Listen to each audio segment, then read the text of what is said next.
Hi everyone, I'm Luke Hector and this is The Broken Meeple, a show where I devote my time to ranting and raving about board games, but usually more the ranting part. We'll get on with the show in just a second, but first my sponsor would like a quick word. As gamers, we find it hard to deal with empty shelves, some worse than others. You therefore want a supplier that has what you need at affordable prices and delivers on time. For me, that supplier is KIENDA. They offer a discount on bulk purchases as well as a point scheme for future acquisitions down the line. If there's a hot title you're after, chances are KIENDA's got it. Wingspan? Mine. Arc Nova? Mine. Eclipse? Actually I hate that game, it's terrible, but you might like it. If you use the referral link in the description below and sign up for a new account, you'll get 5% discount on your first order over £60. So let's make gaps in your collection a thing of the past. Get down to KIENDA and start saving today. Thank you for listening and enjoy the rest of the video. Get on with it. So yeah, a little bit later than other people. I went on a cruise holiday literally on the 7th of December, took 2 weeks off, came back, went straight home for Christmas, and then obviously I've been trying to chill as much as possible until today, which is New Year's Day as I record this, right before I gotta go back to work tomorrow. Joy, am I looking forward to that, but hey ho, 2024 was not my favorite year ever, not just in board gaming, but kind of just in life in general. I mean, apart from a couple of highlights like my 40th and the cruise holiday, 2024 was a bit of a letdown, and most of it was caused by work. But, 2025, I've got some resolutions in place. I'm going to take back some control at work. I'm going to start a Mediterranean diet to lose a bit of the Christmas fat that I've pulled up on, and just generally get stuff back on track. So hopefully 2025 will be a much more solid year. But in terms of board gaming, yes, like I said, maybe a broken record at this point. I don't tend to find that recent years have done great with board gaming. I think 2023 wasn't too bad. I think 2023 overall, the more I think about it, was like, okay, there was some decent stuff like on a breadth scale that came out. But 2024, I thought we were lacking this time round. I mean, putting together a top 10 was pretty difficult. I've got some honorable mentions for sure, but when I'm trying to think, oh yeah, these 10 games I am going to absolutely rave about, a little bit trickier than most. But that being said, there is a top 10 list, and these are 10 games I really do like, as well as the honorable mentions. But my list is going to differ from a few others out there, I can certainly say that much. A few games have been reviewed really highly by others, which have not necessarily got quite as high by me.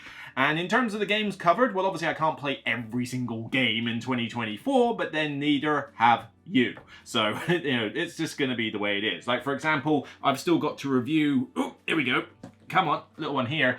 Canopy Evergreen by Weird City Games. I haven't had a chance to review this one yet. I have played it though, so, will it factor in the top 10? We'll have to see. But, this one I haven't had a chance to review yet. There's just been a lot of stuff to do. But then I've also just recently done a review for Andromeda's Edge, so that one's finally in the works, and, people have gone mad for Shackleton Base, but that one's now reviewed, so that one's in the bag, so I have managed to catch up with a lot of the big releases from 2024, but obviously I can't play 100,000 games or whatever came out. It's kind of ridiculous. Maybe I'll go back and look at the 2023 list and do an updated list for that, but we'll have to see, because obviously soon I want to get on with top 100 or maybe top 50. I might reduce it this year, stuff like that. And of course, I've got still more reviews to catch up with from prior to the year. So without further ado, as the storms outside ravage Portsmouth at the moment, I mean, yeah, even the elements are starting to get a bad idea about this list. Let's get on with it. Yes, get on with it.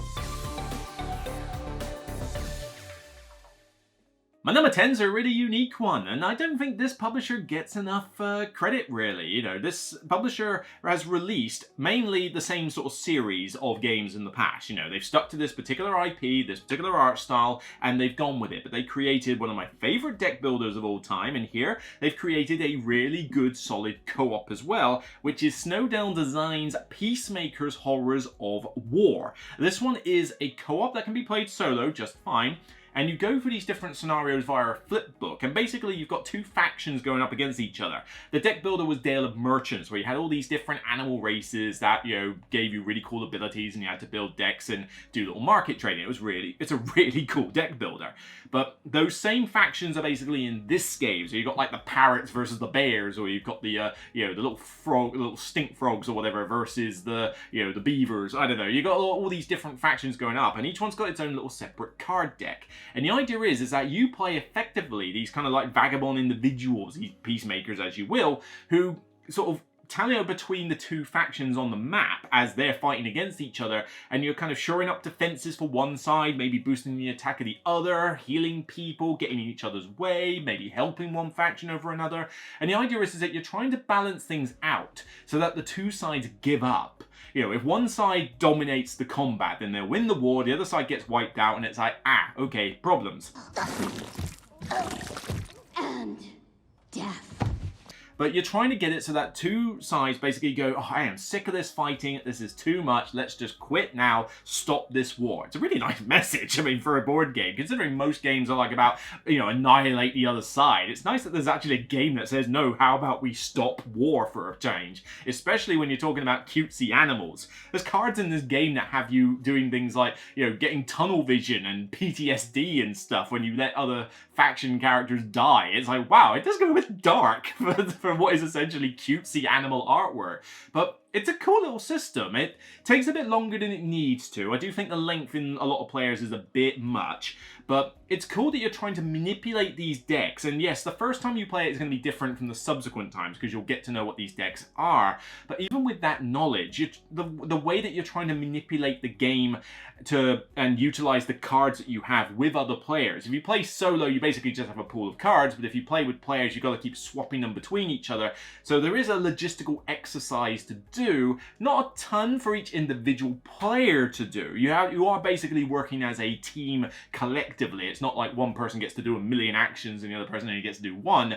You're pooling like a couple of actions around together. But I find this, it just looks gorgeous on the table, beautiful artwork, very simple rules, pretty clean, and is a re-implementation of an older version of the game which I never got to play. So it's really cool to actually jump into this one now for the first time, and it's still on my shelf downstairs and just represents a nice, cool little game that can be expanded easily by just giving me another scenario book with a bunch more, bunch more settings and a bunch more factions. That's all you need to do. Don't need more rules. I mean, if you want to add more cards for variety, fantastic, but you don't need to complicate the game. Just give me more scenarios and I'm happy. How hard can it be? My number 9 is probably one of the biggest surprises I have had in the last year. Now, a lot of people sort of, like the Dice Tower particularly, they do like their surprises almost a bit like their 20 through 11. That doesn't really work with me. You know, a surprise could be my number 1. It could have surprised me so much and blown my mind that it becomes my number 1 game. This one definitely was a surprise because I think the designers came out of the blue and just asked me if I wanted to review it. I'd never heard of them. I'd never heard of the game. I just thought, okay, fine, you know, it's another game. It looks cool. It looks very pretty. I think it was on Kickstarter as well, so I had some knowledge of it, but I didn't really know what was going on with it. So I tried it and found this to be one of the nicest, coziest, most beautiful looking games I have come across in recent years. A bit long for what it is, yes, certainly, but honestly, this Wild Gardens has surprised me enough to be my number 9 of the year. Now, there are big pictures on the side, don't worry, but this by Rose Gauntlet, I never expected to like this as much as I did. You know, it's a bit long, that is a flaw of the game, but it's got a solo mode that goes above and beyond the Call of Duty by giving you actual sort of semi-story scenarios to use. But even if you were to say, maybe cap this at 2 to 3 players, this is just such a simple game. You're foraging for different sort of like vegetables and vegetables and fruit and stuff.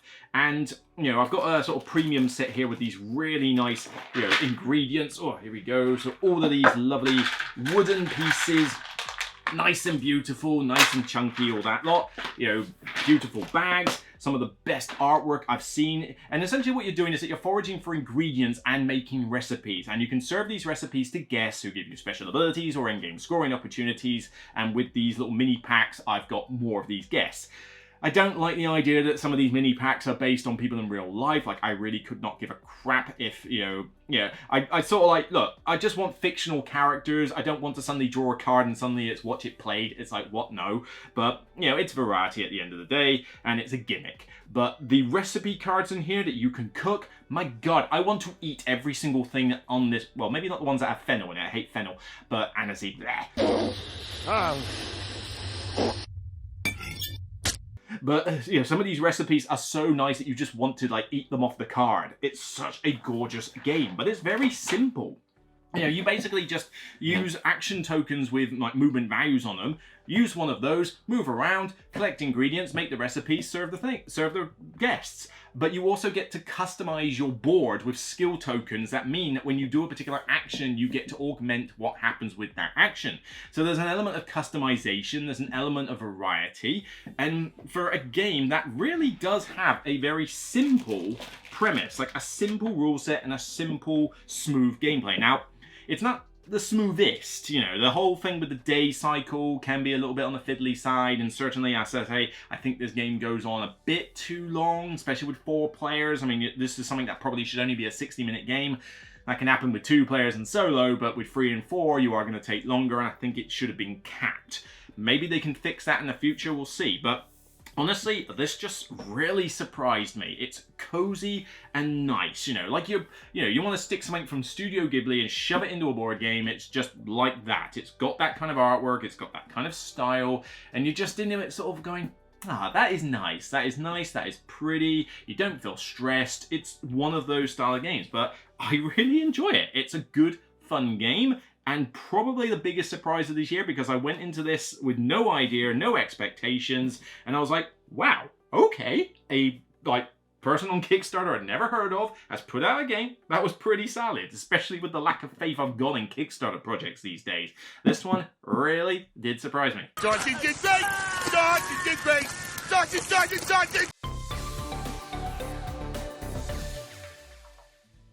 Okay, let's venture away from the whole light and cozy, fluffy, you know, stuff like that, to, oh my god, my head is about to explode, brainy Euro game. Yeah, this is probably, I would say, the most complicated Euro on my list.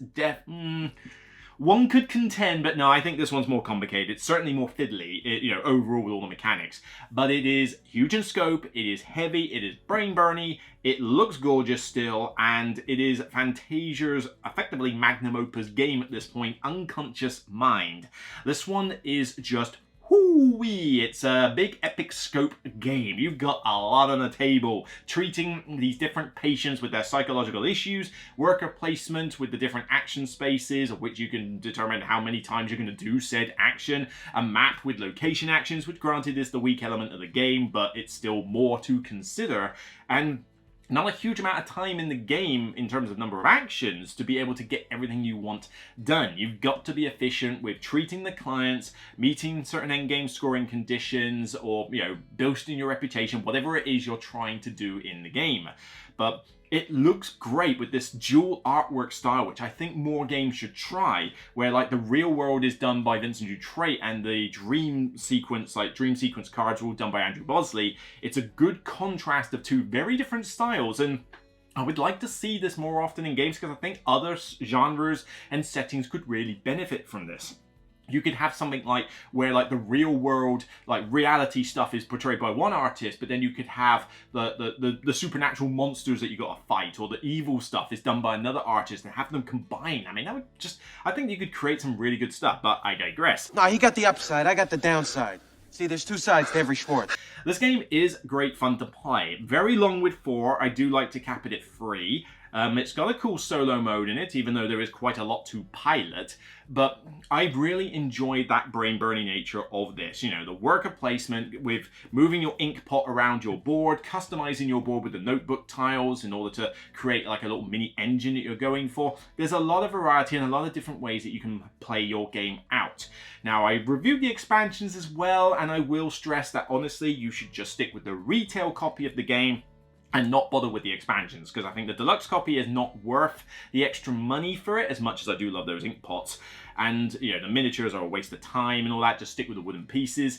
But also, don't bother really, I think, with the Nightmares expansion or the other stuff that came in it, those little modules, because, yeah, there are some diamonds in the rough there, but for the most part, it's not worth it, and it's just too bloated at this point. I mean, hell, the retail game is already quite bloated in terms of how much is in it. It doesn't need more stuff added, it just simply needed more variety of cards. And more publishers need to realize this. Just because you're going to expand a game does not mean you've got to make it more complicated. You can just give us more stuff to see, and that would be good enough. But it sounds like I'm ragging on it a little bit, but I'm not. It's still a really solid game, but it's not going to get any higher in my charts because of its bloated nature. But looks the part, really gets the brain cells going, a really cool theme. It's abstracted to a point, yes, but it's still like a very unique setting and something that we've not really seen. And, this has been in development for years by Fantasia Games. I've even seen it through its development at times by playtesting it. And some of the fixes that I suggested have been implemented. So, it's less fiddly than it was before, believe me. But I really do enjoy this one. How long it's going to stick around, we'll have to see. I think a lot of it is going to depend on how often I can get it to the table. But it gets requested at conventions, it does get played, and, give it time, I'll be able to get more into the solo mode. So we shall see. But for now, it's still my solid 8 of the year, Unconscious Mind. My name is Mr. Charles. You remember me, don't you? Speaking of weird, gribbly horrors and nightmare monsters for you to fight, we're now going to step away from Euros and go straight into story narrative-driven games, where this one, you could argue this one might be a little bit of a cheat, although to be fair, we also need to do that slightly ahead of the list as well. I mean, this year just wasn't a fantastic one for games, what can I say? But this one is different enough from its predecessor, and I've sort of got to that point where it's like, look, why am I excluding these really great games on technicalities when I could bring them in and actually talk about them? This is the sequel to probably my favorite story-driven setting we have had for any of the games in release, that is Tainted Grail, Kings of Ruin. This is the sequel that came out. Now, you might think, well, hang on, it's just Tainted Grail. Yes and no. Same setting, yes, but different storylines, different scenarios, different monsters and all that lot. But it is effectively Tainted Grail 2.0. And it really is a 2.0, because yes, there are similarities, but they really have tidied up a few of the problems in the original version that made it too grindy. In the second version, it is much less grindy. I mean, occasionally you might have to grind for one or two things, but not that often and not to a great extent. With the second one, you get stuck into the action a bit more. It's going to take you a while to get through it. It's still a very long campaign, but you can also approach it from two very distinct ways, because without going into spoilers, you basically have, certain things going on in the world, and depending on the order in which you tackle them determines what happens later on and earlier. So you could effectively play this a second time through and get a fundamentally different game just from the main plot arc, let alone any side quests that you might have ended up doing because of your character choices or your abilities that you have. Look, let me go back in there and face the peril. No, it's too perilous. Look, my duty is tonight to sample as much peril as I can. Now we got to find the Holy Grail. Come on. I enjoyed this Tainted Grail universe. I mean, this Arthurian grittiness, it's got some of the best artwork I've seen for, depicting a dark and depressing setting.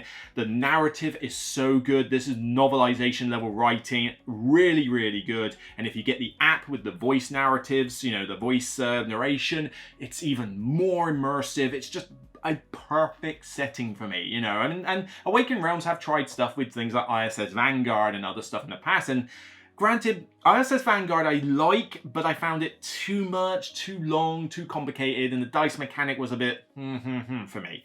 But the ship that you built in that game, the immersion, the sound effects, the space exploration was absolute gold dust, just a shame it didn't quite measure up to the levels of Tainted Grail.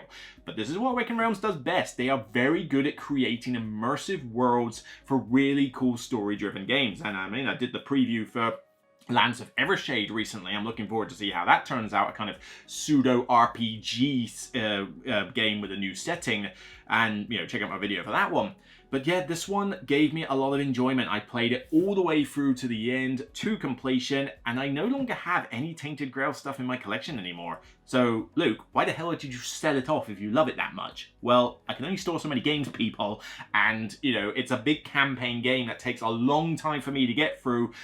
I could hang on to it for another year or two and then go back to it and go through the campaign again, but I have a lot of games to play, I have a life, I have things to do. I can't always keep a campaign game from time to time. I have played all the Tainted Grail content to death, and I've enjoyed all the time I've had with it. I've now passed it on to somebody else who can basically enjoy it as much as I can. It did its job, it entertained me, and I still love this setting, still love this game, Kings of Ruin. Oh, let me have just a little bit of peril. No, don't help me. Bet you're gay.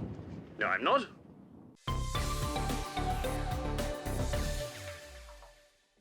My number 6 is now going to lightweight Euros. This is a pretty dry Euro, even though it does look cool. The IP is completely wasted, and for some people, they really like it, and some people thought it was too boring. With this one, I find that this is basically a killer for games like Lords of Waterdeep, and I don't mean because of its setting in genre. I mean because of its lightweight Euro nature. Like, I can teach this to I can teach this to a ton of new gamers. It's very smooth, one of the smoothest games I've played recently. Looks the part on the board and allows for a little bit of variation and customization, and this was another surprise for the year called River of Gold. This one is just silky smooth like the river itself. It just doesn't get clunky at all, doesn't outstay its welcome, very simple mechanics. You've got a die, you roll it, the number will dictate what area of the board you're allowed to sort of interact with or how far you can move your ship, and you basically move your ship, collect stuff, build on a particular section, or deliver it to a customer on that particular section. There's your free actions.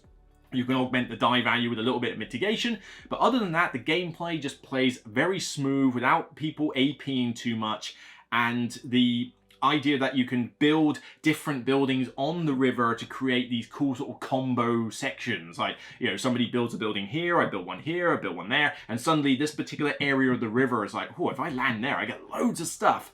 But I'm also giving victory points to the opponent. Do I really want to do that? But that's a lot of stuff. It's pretty tempting. And so you create these cool little scenarios. Some people have actually compared this to Monopoly. What the hell are you talking about? But it's like, you're not entirely wrong on some of that aspects. I mean, you don't do any trading per se, but you do move across this river and you do land on a spot and you get stuff, but also have to, give stuff to opponents. I mean, there's an element of it, maybe. I still think it's a little bit far-fetched, but, I can see where people are coming from. But this one is still in the collection. I don't know where it is at the moment. It's certainly somewhere, but it's just silky smooth.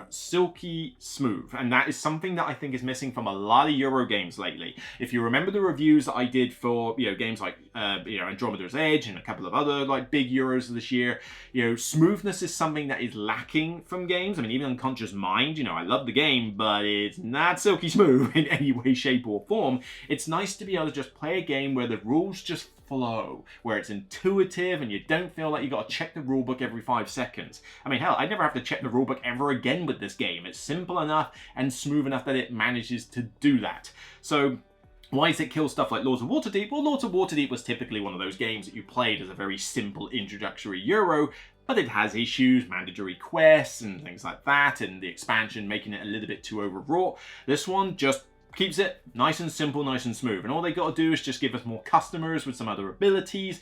You could maybe throw in another mechanic in there without making it too complex. But yeah, I mean, this one was another surprise. It looked beautiful on table, so I had some, okay, I reckon this could be pretty sweet, but I wasn't expecting it to be a top 10 worthy game. And look at it, it's pretty much halfway up there. Give this one a try. River of Gold.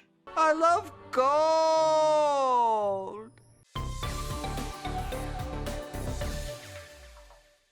My number 5 is not in my collection because this is kind of that semi-cheat that I said before. The reason it's not in my collection is because its predecessor is in my collection, and that's the one I prefer. But I can't dismiss that this game is still a fantastic game to play. I do think it was pointless that it got made. I do think that it's, basically just taking the original game and tweaking a couple of things, and now we've got a new version. But it's the version that people are liking. Some people are really loving it. They're preferring it to the original. Some people don't. The IP, I think, draws people in. And I said, there wasn't a huge amount of games this year that I was raving about. I gotta give props where it's due to Lord of the Rings Duel for Middle-earth. Now, certainly, Lord of the Seven Wonders Duel, its predecessor, is the one that I would have, personally. This is like the 10 out of 10, probably my favorite 2-player only game that exists. Certainly with Pantheon, it's even better. But I can't dismiss Duel for Middle-earth as being like a terrible release for 2024 because it simply isn't. The Lord of the Rings version is still a fantastic game. I gave it a 9 out of 10. I don't agree with its inception, but when I play the game, I still have great fun. It's still an excellent game for 2 players. You've got that open drafting system with the cards. You've got the automatic victory conditions, which I always like in games. The idea that you can go to points, but also try and end it sooner. That always sings to me in games. Love it, love it, love it. But this one is weaker than Seven Wonders Duel for a couple of reasons. The track movement with the ring is not really a tug of war. It's more just a chase, so who gets more of them in a specific time. The green tokens, they're better in this one, I would probably say, because there is more variety of them. I quite like that. But the whole area control thing, I kind of would have preferred the victory points in the original one, because the area control one you can kind of ignore up to a point, depending on what the opponent's doing. And for the most part, it tends to end by one of the auto victory conditions anyway, but also you can kind of call who's going to win on the area control bit. It's not as much of a surprise as the victory points in the original, but I digress. Check out my review for more details as to how I compare the two. People are going to argue for, until the end of time as to whether they prefer the Seven Wonders version or the Lord of the Rings version, and I'm not going to get on anybody's case about it, because I personally prefer the Seven Wonders one. If you personally prefer the Lord of the Rings one, but you acknowledge that the original was there and was still fantastic, then perfect, do that. I can't understand how you can like one and hate the other. That doesn't make any sense whatsoever, and I will certainly dispute that. But if you think that both of them are fantastic games and you just have one preference, then what the hell? At least you're playing one of these games because they are that good. Stupid fat hobbit. My number 4 is a filler. Yeah, a filler. What? A filler is on my top 10? Well, yes, I did mention it before. It's not like a big surprise. Except this one was a big surprise for me. I never expected to like this game as much as I did. I mean, the name didn't really sound like anything more than, oh yeah, there's a little gimmick title, whatever. The cover was nice, but not the most inspiring one ever. But it's like, okay, I'm hearing good stuff. Let's play it and see what it does. I'm really surprised, so much that I think this is my biggest surprise of the year. Castle Combo really did a number on me. I mean, this one gets played so often this year as a filler because it's that perfect length of about 30 minutes. 30 minutes to do 9 turns, which are not difficult. You access 2 rows of characters. You decide whether you want to shift from one row to the next or scrap it with keys. But then after that, you just choose one of 3 characters on that row, pay the money, take the character, shove it in your grid of 3x3 9 characters. Wow, the storm's really going at it out there. And you basically just create this little engine of ways to score with comboing your characters. I mean, it's called Castle Combo. But each character has an instant ability that keys off based on what the rest of your grid looks like, and an endgame scoring condition also based on what the rest of your grid looks like. Sometimes what opponents have, but not often. There's not a huge amount of interaction in this game at all. But I love the fact that, this one creates a lot of variety with these characters because they're all unique and they all want different stuff. Some people want you to save money at the end of the game. Some want specific color shields, and the color shields are distributed unevenly across these different characters. Some want to be on the left side of your grid, the right side. Some want to be next door to certain other characters. It's, there's really cool stuff with this game, but it's got just enough depth to make you think about the characters you want and which ones are good. And you've got to make some sacrifices. You've got to be thinking, oh, I really would like that character there, but if I do that, that means I'm going to have not much money for the next round. Am I going to have to take a face down card just to get money? I'd rather not. It doesn't score any points, but that character is pretty good. It gives you enough little turn angsty decisions like that to, to elevate this above most fillers. And a lot of fillers either don't keep to the time length or don't give you enough enjoyment factor for it. But nobody has played this game and gone, oh, this was rubbish. I mean, I probably should get royalties for this game because I swear I've sold copies of this game to people where, I've played it and I've shown them it and they're like, oh, sweet, where can I get a copy of this? And it's not always the easiest to get a copy of. I'm not even sure if the UK has any stock of it at the moment, but certainly if you can grab a copy of Castle Combo and you want a cheap portable filler that's easy to teach to anybody but the most brand new of gamers, this is definitely one to check out. Surely you can't be serious. I am serious, and don't call me Shirley. Okay, the top 3 of the year, the top 3, and this one is, well, a continuing trend for this publisher and this group of designers. Yes, they keep putting out games that I really, really like, and even though they tend to put out 3 games at a time, and there tends to be a little bit of a black sheep in each of those trilogies. Yeah, I think you've kind of guessed which one this is now. This trilogy, though, has been solid all the way through, and it culminates with a very thinky, very complex, probably borderline too complex for, you know, what their game should be, but still a fantastic ending to a trilogy that has put out 3 solid games. We had Wayfarers, which I loved a bit. We had Scholars, which is probably the weakest of the 3, but still really, really good. And now Inventors of the South Tigris, my 3rd best of this year. I don't want the games to get more complex than this one, though. This one was like, oh, it's borderline.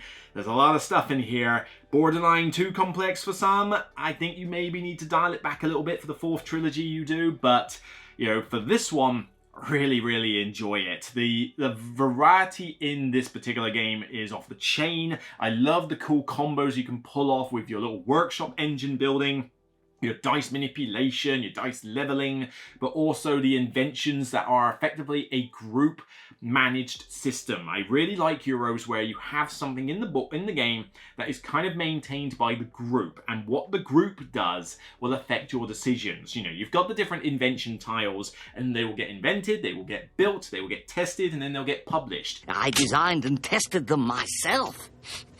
They smell like burning rhesus monkey. Really? I guess when you're around it all day, you stop noticing. But depending on who does what will influence opportunities that you might not have seen before. It's like, oh, somebody's built this particular invention. It's like, well, that invention's got a pretty good end-game condition. I could benefit off that, but that means I need to hurry up and publish it. Well, how do I do that then? And it's jumping on those like little opportunities, but there's limited scope for everybody to do it, so you need to be quick about it and make sure other people don't beat you to it. You've got worker spaces, you've got the tent actions, you've got the ship actions, you've got all sorts of things that you can do in this. Like I said, it's borderline maybe a little bit too complicated for many, but you know, it's got a pretty good solo mode. I really like the solo mode in this. I thought it did a decent job of simulating a multiplayer experience. Not fully, there is some cheatiness that it does, but I thought overall still pretty decent, especially compared to the 2 that came before it. But even playing as multiplayer, 4-player, it's going to take you an eternity. Yeah, maybe be a little bit wary about 4 players, but 2 or 3, this thing is great fun to play. It's just such a comborific, if that's a word I'm gonna keep using now, you know, comborific experience where you have lots of different ways to approach it. I have done games where my workshop has been practically full. I've done games where I've barely built a tile. I've done games where I've focused on one particular color of dice, all 3 dice. I've had games where I've done nothing but invent, you know, just invent stuff, maybe the occasional building, but, you know, not published a single thing. You know, there's a lot of different ways to play it and score points, and that always works for me in these games. But you know, it's not my favorite of the Tigris trilogy. I think that still goes to Wayfarers. Wayfarers just did exactly what I wanted it to do for me. But Inventors is easily my 2nd favorite of this trilogy. And the fact that this trilogy for Tigris has not put out a single bad game, you know, I mean, maybe bad's the wrong word. I mean, to be fair, the North Sea Explorers and the original shipwrights, no. You know, but the updated shipwrights is pretty good. Honorable mention. The West Kingdom trilogy, love Architects, love Viscounts, Paladins, not so much, but not a bad game per se. This one though, just a solid hit of 3 games, and you know, I know that they're going to put out expansions for these, and I'm a little bit worried about that because these games are already pretty complex. I don't think they need more mechanics thrown in, and let's face it, Garfield Games, if we're being perfectly honest with you lot, you haven't had the best track record for expansions in your games, have you? Okay, a simple wrong would have done just fine, but you know, I'm going to wait these Tigris expansions with bated breath, but we'll see how they go. But even if I ignore the expansions in the future and just concentrate on the base games, these are still fantastic, and Inventors, no exception. It's their most complex. It's their most brain-burny one. Do not approach this if you're not used to heavy games or used to Garfield Games. I am warning you now. But check out my review for more details. This is still a great game. Good news, everyone! My number 2, well, we're getting onto games that have earned 10 out of 10 ratings for me this year. Yeah, only a couple of games have, but, you know, it's good that at least something did this year. But this one is kind of like just starting a trend for this particular publisher who tend to take their time with games, and I like the fact that they do this. Some publishers like to churn out game after game after game after game, and, you know, they just get lost in the mix, and I don't feel that they spend enough time developing certain games. You know, there is that problem you have. I mean, it's the same with movie directors and stuff like that. But, or even video game publishers have this problem, you know, churning out a game every year. But this one turns out usually one game a year. Maybe 2, but very different games. They focus on one particular big game and say, this is our game for this year. And for this year, check Game Editions. Oh yeah, you made it. You gave me what I wanted in this one for sure. Oh, come on, squeeze it out there. SETI. SETI really ticked with me. And I know it hasn't ticked for everybody, and I can see why it wouldn't, but this one worked for me. I played a demo at the Games Expo with, I forget the guy's name, but he was new to demoing and he did such a good job with it. I know some people got a bit unlucky with some demoers there. It is hit and miss who you get. That is the nature of demoing. But, you know, this one appealed to me from the get-go. Okay, I've got multi-use cards. Love that. Opportunistic tactical moves that you can pull for points and that. Great, love this. Space theme that isn't about, you know, flying around in, you know, massive space cruisers and shooting down enemy foes or something. Actually exploring space from, you know, a NASA sort of point of view. It's like, that's pretty cool. But it's got a lot of other stuff besides, and yet despite this, as much as I will agree it's probably a round too long. I think for a 5-round game, this should only be a 4-round game, and certainly with 4 players, this can go on a bit long. But it's got a very decent solo mode. It's got very easy rules. I mean, this rulebook may look large, but most of it is large text and pictorial examples. It really doesn't take long to learn this game. It's got a very good reference aid to make it that little bit easier. But I love how this creates like a good little bit of variety with the different aliens that can pop up. You've got 5 aliens, you pick 2 of them, and depending which ones turn up, influence the game in a small way, kind of comparable to something like Shackleton Base, where it doesn't fundamentally change the game, but it certainly does throw a little bit of a new mix. And it means that this game is ripe for expansions, because all you need to do is just give me more cards to pan that deck out and more alien factions. I am Tarka Doll, an ambassador of the great Vendelian Empire. That's all you need to do. More aliens. That's it. Don't give me more mechanics. Don't overcomplicate this game. Just find a way to trim a round out of the game. That would be great. So find a way to trim this to 4 rounds. That would be appreciated. And give me more alien races. If you can do that, you have an expansion that I will buy and sing the praises of. Everybody got that? It works for me. It like ticks the boxes on some of my favorite mechanics that I enjoy, with a great theme, good gorgeous look. I love this cover in particular, this all bright blue background. But yeah, unique multi-use cards, you know, the setting, you know, the simplicity of the actions that you're doing, technologies that you can upgrade. I love this game. This one is like, you know, such a solid one. Is it as good as Lost Ruins of Arnak? Hard to say. I think I came up with a decision in the actual review where I think I would say Arnak is the better game. And I think I still probably stand at Lost Ruins of Arnak is slightly better.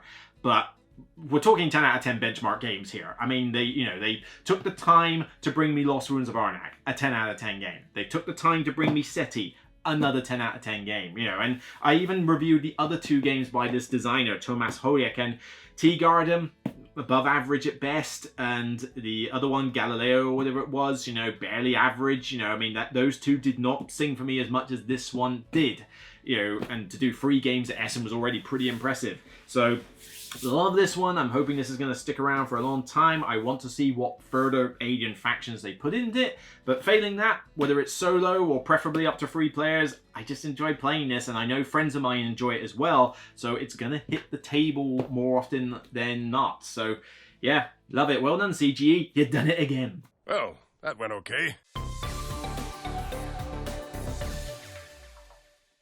But there can be only one, and yes, this one was a bit of a tussle between this one and SETI actually, because I was really debating which one I liked more. But this one has an advantage over SETI. SETI is still quite a long game. There's still a decent amount of mechanics in it, and, you know, it's smooth ish, but it does have one or two clunky little bits in it. This one, though, is silky smooth, yet it's still very thinky. Doesn't have a lot of rules to teach, but will get the brain cells turning. It has one of the best resource management systems I have seen in any game, period. I love this resource management system, and it's an evolution of a previous title which I didn't like as much at first, but then grew to like it more, but still would desperately say that they're different enough. But this one kind of kills the original for a lot of people, and even for me, I'm still debating as to whether I hang on to the original or not. But Black Forest, well done, Uwe Rosenberg, and, you know, as a Tito Morenza, forget the name, sorry, I'll put it up on the screen, but, you know, this game is brilliant. This is kind of like the ultimate balance. Like, you need a balance of, you know, complexity versus depth versus, you know, like, you know, setup time and all that lot. And a lot of people get it wrong. They make it too complex, or like, remember my Andromeda's Edge review where I said, look, you've got a decent amount of stuff going on here and things and, you know, stuff to do, but man, the setup is a chore and all this other stuff that just makes it a bit too much. This one is perfect balance level of thinkiness, depth, but with rules and setup. It doesn't take a long time to set up this game. It really doesn't. You know, most of it is just tiles. And it retains the same cool mechanics from Glass Road. It takes out the cards, which for a lot of people was the weak link of Glass Road. But it retains those two dials. I love these resource dials. They're easy to track resources, but they keep giving you that fun little turn angst of, well, I could get sand, but if I do that, I'm now going to create glass, which means I've got less wood, but I need the wood for this, and it's like, and the amount of people who trip up thinking that, oh yes, I've done this and this and this, but I've lost my wood, no! You know, it always happens every game. Somebody gets caught out by it, and it just shows the amount of, like, planning and thinkiness that you got to do, but the rules, dead simple. I mean, you basically just move your guy around a map, pay the provisions as needed or resources to other players, so there is a little bit of interaction there, and then you resolve the abilities of two tradespeople next door to you. There you are, that's your turn. Nice and simple. And the actions are not complicated. I mean, I have to explain two actions on those tiles. How to build and what leveling up your little, like, glass blowhouse thing or whatever it is the workshop does. Those are the two things I need to explain. Everything else on the tradespeople is basically self-intuitive. Oh, gain this, gain this. Oh, based on how many lakes I have, I gain this or something. You barely have to explain them. Oh yeah, and the traveling merchant. Yeah, so three little things I got to explain on all those tiles, and the rest of them people can figure out for themselves. It's just nice, smooth, yet still really quite thinky and in-depth. I mean, this is, I'd say it's a mid-weight game, but it's on the upper level of mid-weight in terms of how much you got to think about. But in terms of rule set, it is just a mid-weight game. It doesn't take long to set up and teach. Not even that long to play. I mean, it does have the one flaw I can mention about this game, which is the fact that the AP generation, the analysis paralysis generation here, is kind of off the scale at times. I mean, if you play this with slow people, you are going to be in a case of, yeah, that's good, yeah, boom. You know, you are going to sort of end it at that point. You're those ones there! The ones next to you! Right, now make your move! All right, don't hustle me. Bear that in mind. But you get the right group of people. You get fast players, or even just cap it at 3 players. You know, you don't desperately need 4. I think 3 is a good sweet spot, but 4 is still pretty good. Even playing it solo, just having the one little AI thing run around and get in your way, but you've got lots of different ways that you can play the game. Heavy on animals, heavy on grains, heavy on lakes, heavy on buildings, heavy on, you know, what type of building? I mean, it's like Converter. You get so many buildings out, all with A and B sides. There's like 36 buildings in the game with a B side as well, so you can have 72 building choices here. It's insane. On top of the different tradespeople that are going to be in different locations at different times. Oh, such a good system. I love the resource management. I love building my own little map and expanding it and putting stuff in. I mean, maybe I wish there was a little bit more necessity for spatial awareness, but there is still a condense of space and only so much you can do, so there is that aspect. But, you know, other than minor blemishes like that, this one just works. People get into this one, they enjoy it, they want to play it again. I have played this twice in a row at times. You know, it's quick enough to do that. All you got to do is just scrape the tiles off the board, flip a few of the other buildings over, and there you go. You can go again for game 2. And I've done that at conventions and outside of conventions. It's good enough and smooth enough and quick enough to do that, and that's why it tops SETI for me. As much as SETI might mechanically have one or two things that I kind of prefer in it. I mean, I do love multi-use cards, but then I do love resource management as well, particularly with these two wheels. They are fantastic. But as much as maybe that has some elevation over Black Forest, the fact that this one has all those other tick marks for smoothness and depth versus complexity, it's got to be my number one of the year. This one surprised me as well. I wasn't expecting it to improve on the original formula that much. It came out of nowhere. I didn't know there was going to be like a remake of, you know, the Glass Road system, but it came. I got a demo of it at the Games Expo where, you know, somebody from Furlandspiel came down and showed, you know, me and a few other people. This was not a public demo. This was like a private little thing, but I loved it at that point. I couldn't wait to get it at Essen. I grabbed it, unboxed it, took a while. There's a lot of tiles, played it, and loved it. This one is on the shelf, and much like a few of my other Uwe Rosenberg titles, it ain't going anywhere anytime soon. People will still laud about stuff like Feast of Odin, which I'm still yet to have played in ages, I must admit, but Fields of Isle still sits there, Caverna still sits there. I mean, when Uwe Rosenberg does it right, he does it right. And whichever is your favorite from this guy, I mean, this is definitely going to be one of my favorites from him. I mean, I don't think it's going to top something like Fields of Isle for me. Fields of Isle is just like the ultimate sandbox for me, but I could say I prefer this to Caverna because there's some elements of Caverna that are done here, and yet this one is smoother, so this could eclipse it. But for this year, 2024, yeah, it's gotta be my number one, Black Forest. You're not sleeping with it, are you, Ray?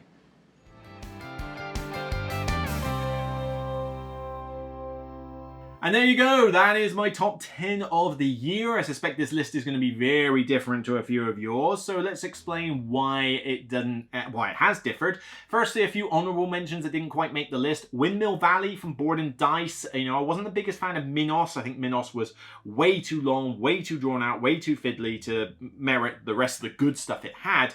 Windmill Valley, though, another silky smooth game, and that's the thing.